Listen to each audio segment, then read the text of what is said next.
तो सबको जय मसीह की। मैं आप लोग सबसे क्षमा चाह रहा हूँ कि मैं थोड़ा-सा मटकू जा रहा हूँ और मैं टाइम 7:30 का था, तो मैं मोनाल दीदी को बोल दिया था कि हाँ, दीदी मैं बोल दूँगा क्योंकि मुझे निकलना था 8 बजे। बट चलिए मैं अपनी एक छोटी गवाही दे रहा हूँ। मेरा नाम जिसे पास्टर कहते हैं, हमारे मंदिर में आचार्य कहते हैं, आचार्य राम मनोहर पांडे है और मैं एक अ, भारत की जो 3rd नंबर की कंपनी है लुपिन लिमिटेड जिसको बोलते हैं, उसका एम्प्लॉयी हूँ और मैं लगभग छत्तीसगढ़ का 70% एरिया कवर करता हूँ। एक मेडिसिन कंपनी है और मेरी गवाही ये है कि जैसे मैं ये एक बहन थी जिनकी गवाही सुन रहा था, जिनके पति ने उनको छोड़ दिया, तो कुछ जीवन मेरा भी ऐसे ही था। नशे में डूबा रहता था, बुराइयाँ बहुत थी। और एक ब्राह्मण परिवार का हूँ, तो ऐसा नहीं कि मैं सीधा विश्वासी मंदिर पहुँच गया या फिर मैं मतलब सीधा प्रभु यीशु मसीह को जान लिया, तो मैं सीधा वहाँ पहुँच गया। मैं पहले अपने धर्म अगुओं के पास गया, क्योंकि शादी हो चुकी थी और मैं अपनी पत्नी को प्रताड़ित करता था और जब मेरी पत्नी इस प्रताड़ना के कारण अपने आप को मारने की कोशिश करती थी और घर में जैसे ही मैं घर में घुसता था ना, एक अजीब-सी अशांति थी। अजीब मतलब जैसे समझ लीजिए कि मतलब कुछ था ही नहीं घर में, सिर्फ़ मतलब कोलाहल रहता था। पर मैं अपने धर्मगुरु के पास गया, वो 100% मुझे रास्ता बताते थे। ऐसे करो, ऐसे करो। उससे नहीं बना, मैं अन्य धर्मों में गया, वहाँ नहीं बना, तो अंत में मुझे गुरु मंत्र का पर्चा मिला और गुरु मंत्र का जो पर्चा जिसको विश्वासी मंदिर का प्रार्थना पत्र कहते हैं, वो पर्चा मिला। वो पर्चा को पाके मैं विश्वासी मंदिर गया और मेरी पहली मुलाकात हमारे मंदिर के डायरेक्टर श्री जे.एस. लाल जी से हुई। उन्होंने सिर्फ़ ये कहा कि तू प्रार्थना करना और मैं भी करूँगा। तो अंश-अंश करके मैं बदलते गया और मेरी बदलते हुए जीवन को देखकर मेरी पत्नी भी वहाँ जाने लगी और मेरी पत्नी वहाँ गई, वो भी विश्वास में आई। आज वो सहायक आचार्य है हमारे विश्वासी मंदिर में नियुक्त हुई है इसी 2023 के दिसंबर में और मेरा एक बेटा है 10 साल का। खुदावंद का सचमुच बहुत बड़ा अनुग्रह रहता है कि आपके जीवन में एक बड़ी गवाही हो। और मैं आपको एक कहानी सुनाता हूँ। मेरी आदत है कि मैं जब अपना संदेश चालू करता हूँ तो एक कहानी के साथ प्रारंभ करता हूँ। तो कहानी ऐसी है कि एक पिंजरे में एक जू होता है जू, उस जू में एक शेर था और उसका बेटा था। अब बेटा उससे सवाल पूछता है कि पापा ये हमारे दाँत जो है बड़े-बड़े क्यों हैं? तो पिताजी जवाब दे रहे हैं कि बेटा ये ना हमारे जो शिकार है ना उसको अच्छे से फाड़ के खाने के लिए। तो ये पैर में नाखून है मतलब जो वो बड़े-बड़े क्यों हैं? क्योंकि जब हम शिकार पर हमला करें ना तो अच्छे से पहले उसके मतलब उसको घायल कर सकें। अच्छा ये जो हमारे शरीर में जो कई रंग के धारी बने हुए हैं, वो क्यों हैं? ताकि हम जंगल में सेफ रह सकें, हमें कोई देख ना सके। तो पापा ये सब क्वालिटी हमारे अंदर है तो हम इस पिंजरे में क्या कर रहे हैं? इस ज़ू में क्या कर रहे हैं? अरे प्रियो आपके अंदर कितनी भी क्वालिटी है और अगर आप सही जगह में नहीं बैठे हैं, तो व्यर्थ है। आप शेर ही क्यों ना हो। अगर आपको सही डॉक्ट्रिन, सही सिद्धांत नहीं मिलता है, तो आप कोई मतलब के नहीं, आपकी क्वालिटी धरी की धरी रह जाएगी। सबको धन्यवाद, कहानी पसंद आई तो। तो अब मैं अपने विषय में आता हूँ और मेरा विषय जैसे मैंने पहले ही बताया, आत्मिक आँखें खुल जाएँगी। तो प्रियो, आत्मिक आँखें बंद कैसे होती हैं, ये पहले बता रहा हूँ मैं। उत्पत्ति में उत्पत्ति में शैतान आया। उत्पत्ति में परमेश्वर ने पहले आदम फिर हव्वा को बनाया। अब इससे बढ़कर आँखें और क्या चाहिए? क्या परमेश्वर को अपनी आँखों से देख रहे हैं? पर शैतान आता है और कहता है कि तू इसको फल को खा लेगी तो तेरी आँखें खुल जाएँगी। आँखें खुली हुई है, बहकावे में आई और वो फल खाई और वो लोग अंधे हो गए। वहाँ से परमेश्वर को देखना बंद हो गया। परमेश्वर को देखना बंद हो गया। वो लोग आँख से अंधे हो गए क्योंकि उनने ये नहीं जाना कि हमारी आँखें पहले से खुली हुई है। क्यों? फिर बात चलते गई जैसे मैंने अपने प्रार्थना में कहा कि पहले भविष्यवक्ताओं के द्वारा बात हुई, नबी के द्वारा बात हुई, अब पुत्र के द्वारा बात होती है। अब पुत्र क्या है? वचन है। तो प्रियो जब हम मसीह में आते हैं ना, तो मसीह में आते हैं, तो हम जब मसीह में धीरे-धीरे बढ़ते हैं, तो हम जो अनदेखी वस्तुएँ होती हैं, जैसे अनदेखी वस्तुएँ होती हैं, जैसे पहला कुरिन्थियों 4 के 7 में लिखा है कि हम अनदेखी वस्तुओं को देखने लगते हैं। और उसका सबसे बड़ा उदाहरण है इब्रानियों 11। मैं आपको कोटेड करके बता रहा हूँ, इब्रानियों 11, उसमें अब्राहम ने, गिदोन ने, या फिर जितने नबियों का नाम लेंगे, उन सब ने उन अनदेखी वस्तुओं को देखा, और ऐसा लिखा है कि वो छुटकारा नहीं चाहे, वो जिन चीजों को देख लिए थे उसका छुटकारा नहीं चाहे, वरन वो मर भी गए पर वो छुटकारा नहीं चाहे। ये होता है अनदेखी वस्तुओं को देखना जब आप मसीहत में आते हैं। तो प्रियो, पवित्र आत्मा जब हमारे बीच में आता है और जुम्बिश करता है, हर एक पर पवित्र आत्मा जब उतरता है ना, तो हमारी आंखें खुल जाती है। और वो पवित्र आत्मा किसी के साथ भी, ऐसा नहीं है कि आपकी आंखें बाद में खुलेंगी, मेरी आंखें पहले खुलेंगी, ऐसा बिल्कुल नहीं है। पवित्र आत्मा का पहला काम ही आंखें खोलना है।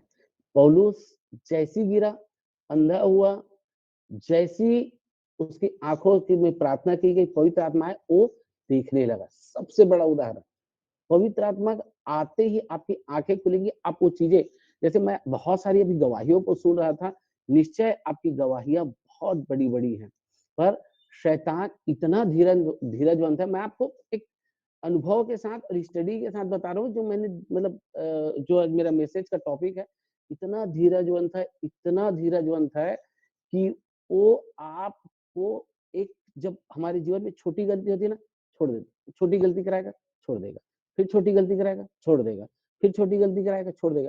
वो इंतजार करता है कब बड़ी गलती कब करते हैं, बड़ी गलती की इंतजार। अब होता क्या है, हम जब छोटी गलती किए, हमको समझ ही नहीं आया कि अरे हम तो ये गलती किए, हमको तो दंड ही नहीं मिला। पर जब आप बड़ी गलती करते हैं ना, तो वहां से फिर आपको अंधा कर देता है, वहां से फिर आपकी आंखें वो बंद कर देता है, क्योंकि उसका उद्देश्य ही है कि आप जितनी अभी बड़ी बड़ी गवाहियां दी हैं, उस गवाही से हटाना। क्योंकि आपकी गवाही आपका हथियार है। मेरी आज जो मैंने गवाही दी, वो मेरा हथियार है कि मैंने प्रभु को जानने के बाद मेरा जीवन कैसे बदला, कैसे मेरा मन शुद्ध हुआ, मेरी गवाही है। तो सबसे पहले तो आने वाले दिनों में गलती कराएगी कि मेरी गवाही खत्म हो। तो प्रियो, सर्वप्रथम वो हमारी गवाही को खत्म करना चाहता है। तो प्रियो, अपनी, तो मैं जो आज, अब सीधा मैं टॉपिक में आता हूँ। मैंने जो उत्तरवादी पार्ट पढ़ा है, उसका मैं एक लाइन पढ़ देता हूँ। इसमें लिखा है 15 पद, आपने सब पढ़ लिया, अब्राहम, इसहाक, फिर सारा, फिर हाजिरा, ये सब पुराने नियम के पात्र हैं। जो नए लोग हैं उनको समझने में समय लगेगा, पर ये पात्र हैं। ये अब्राहम जो है हमारे विश्वास के मूल पिता कहलाते हैं, हम इनके वंश से आते हैं। तो अब सीधा मैं 15 में आ रहा हूँ। जब थैली का जल समाप्त हो गया, तब उसने लड़के को एक झाड़ी के नीचे छोड़ दिया, झाड़ी के नीचे छोड़ दिया। और आप उस तीर भर के टोपे पर दूर जाकर, तीर भर मतलब थोड़ी दूर जाके, यहां से लेके दूसरे कमरे में जाकर सामने सोच कर बैठ गई, मुझको लड़के की मृत्यु देखना ना पड़े। पानी समाप्त हो गया, दोनों जंगल में है, प्यास से मर रहे हैं, सोच रही मृत्यु देखना ना पड़े। तब वह उसके सामने बैठी हुई चिल्ला चिल्ला कर रोने लगी, मतलब दुहाई दे रही, प्रभु तू मेरे बच्चे को बचा, तूने दिया है, निश्चय दासी का पुत्र है इस्माइल, परंतु है तो अब्राहम का वंश का ना, और है तो मतलब परमेश्वर का पुत्र। तो चिल्लाने लगी तू उसको बचा। परमेश्वर ने, आगे की लाइन सुनिएगा, परमेश्वर ने लड़के की सुनी, हाजिरा की नहीं सुनी। मतलब कितना विडंबना है कि परमेश्वर लड़के की सुन रहा है, यानी लड़का भी दूर में जाके प्रार्थना कर रहा है और सुन रहा है। मेरे प्रियो, आप जब दुआ करते हैं ना, तो आपके इमोशन पे परमेश्वर नहीं बहने वाला है कि प्रभु तू मुझे ये दे दे तो मैं तेरे लिए ये कर दूंगा, प्रभु तू ये नहीं देगा तो मेरा जीवन ऐसा हो जाएगा। नथिंग। परमेश्वर आपके इमोशन पे नहीं, परमेश्वर प्रतिज्ञाओं का परमेश्वर है। जब तक आप इस बाइबिल, इस पुस्तक के साथ नहीं जिएंगे, तब तक आप परमेश्वर की प्रतिज्ञाओं का है। तो आप अगर कि प्रभु मैं तेरे कोड़े खाने से चंगा हो चुका हूँ, आप 1 दिन करिएगा, 3 दिन करिएगा, 4 दिन करिएगा, लेकिन एक दिन वो वचन आपके अंदर आएगा। शैतान, मैं बीमार हूँ, मैंने अपने संचालक जी से कहा गुरुजी मेरा विश्वास तो सही नहीं रहता, उन्हें प्रार्थना किया और मैं इस वचन को कोट करने लगा कि प्रभु मैं तेरे कोड़े खाने से चंगा हुआ हूँ, और मेरी तबीयत खराब होने लगी, मेरा विजन और लॉस होने लगा, मैं जो देखना चाहता था वो दिखना बंद हो गया। मतलब ऐसी हो गई थी, परंतु मैं उस वचन को थामे रहा और प्रभु ने मेरा सचमुच जो बीमारी है, मैं नहीं कहता कट गई है, पर वो पूरी तरह मेरे कंट्रोल में है।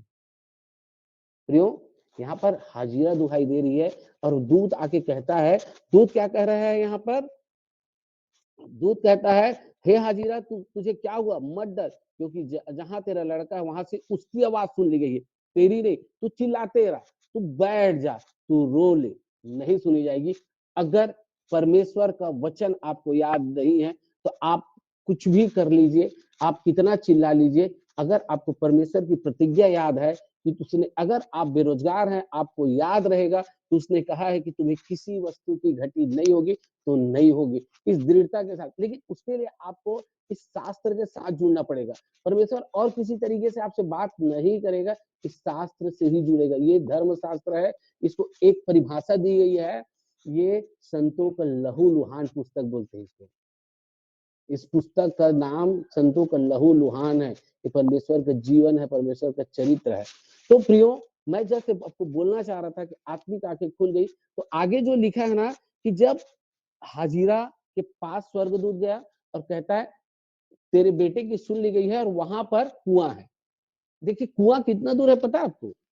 यहाँ आप जहां से बैठे हैं ना, वहां से मुश्किल से आप 2 फुट या 4 फुट नाप लीजिए। वहां ये टीकाकार कहते हैं कि 2 फुट। तो जब आपकी, आप परमेश्वर के अनुसार प्रार्थना करेंगे, क्योंकि फिलिपियो 4 में लिखा है कि जो जो तुम, मतलब पहले परमेश्वर का वचन कहता है कि तुम मांगते हो मिलता नहीं है, कि तुम बुरी अभिलाषा से मांगते हो। इसीलिए पौलुस इसको फिलिपियो 4 में कोटेट करता है कि जो जो बातें सत्य हैं, जो जो बातें आदरणीय हैं, जो जो बातें मनभावनी है, जो जो बातें सुहावनी है, जो जो बातें सद्गुण और प्रशंसा की है, उसको अगर हम लेके मांगते हैं कि प्रभु परमेश्वर, तो हम ये चाहते हैं और वो चीजों को रख के मांगते हैं कि हम तेरी इच्छा को अनुसार चाहते हैं, तो चीज मिलता है। अब मैं जो बोलना चाह रहा था, आत्मिक आंखें, कुआं 2 फुट में है, हाजिरा को नहीं दिख रहा है। अब हाजिरा रो रही है, लेकिन जब आपकी समस्या का समाधान आपके आसपास है, वो कब दिखेगा? जब हमारी आत्मिक आंखें खुल जाएंगी। हमारी आत्मिक आंखें जब खुलेंगी तो हमको उस समस्या का समाधान ऑटोमेटिक दिखने लगेगा, जैसे हाजिरा को कुआं दिख गया। प्रियो, परमेश्वर न किसी को अंधा नहीं रखना चाहता, न मुझे, ना आपको, ना किसी को। जो परमेश्वर को जानता है ना, जैसे परमेश्वर का वचन कहता है कि परमेश्वर किसान है और यीशु मसीह दाखलता और हम डाली है, तो उससे जुड़े हुए लोग जब परमेश्वर ज्योति है तो हम क्यों ज्योति नहीं है? तो प्रियो, वो किसी को अंधा नहीं रखना चाहता। आज एक 2 लाइन की गीत है जो मैं स्टार्टिंग में गाना चाहता था, तो आप जब भी इस गीत को गाते हैं, मुझे गाता हूँ तो बहुत शक्ति मिलती है। राहों में मेरे आगे तू चलना, अगवाई तू करना, अगवाई तू करना, आ पवित्र आत्मा तू आ हमारे बीच में। हम इनवाइट करते हैं खुदावन को, तो निश्चय खुदावन हमारी आत्मिका की जो समस्या है वही समाधान दे देता है, क्योंकि हम परमेश्वर से अलग होके न संसार में न आत्मा से कुछ कर सकते।